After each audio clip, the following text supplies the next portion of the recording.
How's everyone doing? My name is John Garcia. I'm a police officer. I do attend Journey Church. Some of y'all might see me on Sunday and Wednesdays behind the drum. Obviously, I look a little bit different today as I am in uniform. I just want to talk to y'all a little bit today about what's going on lately. Black Lives Matter, all lives matter, the war against cops.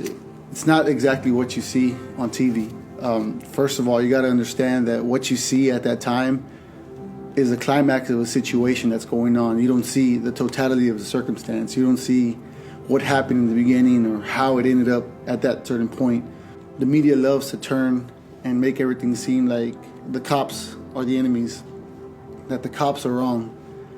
And I'm here to say, some cops are wrong, but we're not all wrong. There is division, yes. Every career, every field has their bad apples. But it doesn't mean that everyone is a bad apple. It doesn't justify that everyone is that same person or that same perspective that everyone sees today. And it's sad because it affects not only one side, it affects both sides, and it affects everybody in the nation.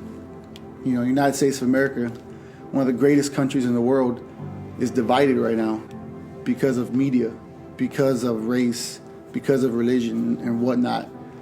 We're founded on a constitution, on a belief that united we stand, united we can be one, united we can win.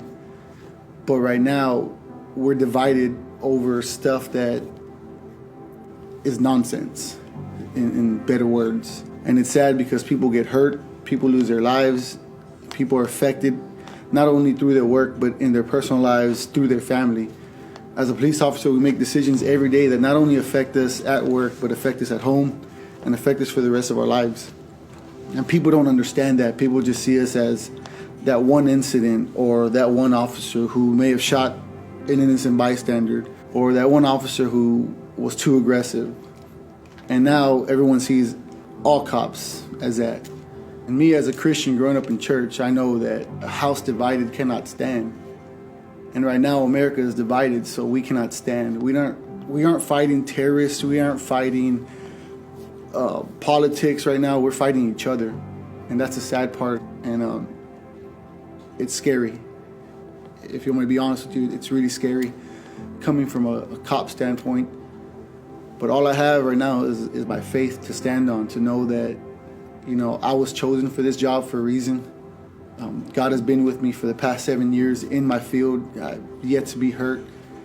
And I thank God every day. And all I can do is be a vessel and be an example of what God wants me to be in this field. I'm not choosing sides. I'm not saying that every cop is right. I'm not saying that every cop is wrong. I'm not saying that every person who commits a crime is bad. I'm saying that everyone needs to be treated equally. Everyone needs to see the whole situation as a whole before we can make a judgment on anyone else. Because in the end, the judgment is not on us, it's up to God. And that's all I can preach, that's all I can live and be an example to everyone else around me. I treat everyone with respect.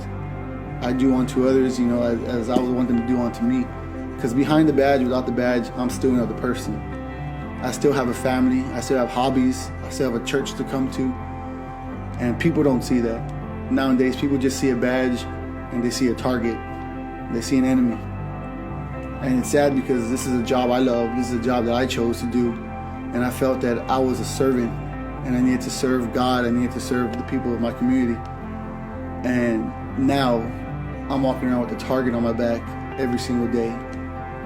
But I still show up to work, I still do what I need to do, because I love it, and it's what I'm supposed to do. So, when you see us, don't see us as the enemy, because we're not all the same.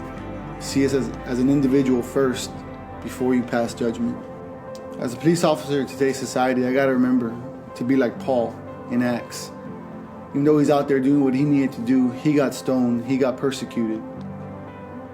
And in that, they drug him out the city to keep him out from doing what he needed to do, to be a messenger of God. But he didn't allow that to keep him down. He didn't want to be defeated. He got back up, and we're back in the city and continue to do what he needed to do. As Christians, that's how we need to be. We get stoned every day for whatever reason that these people want to choose. But we got to keep our faith keep our hands up, because as long as our hands are up, as long as we're worshiping and praising God, our victory is being won. We need not to worry about what's happening in front of us, but have faith that in the end, there is a great plan. There's a great destiny that God has for us and God has for this country. All we can do is pray and stand on our faith that God is in control.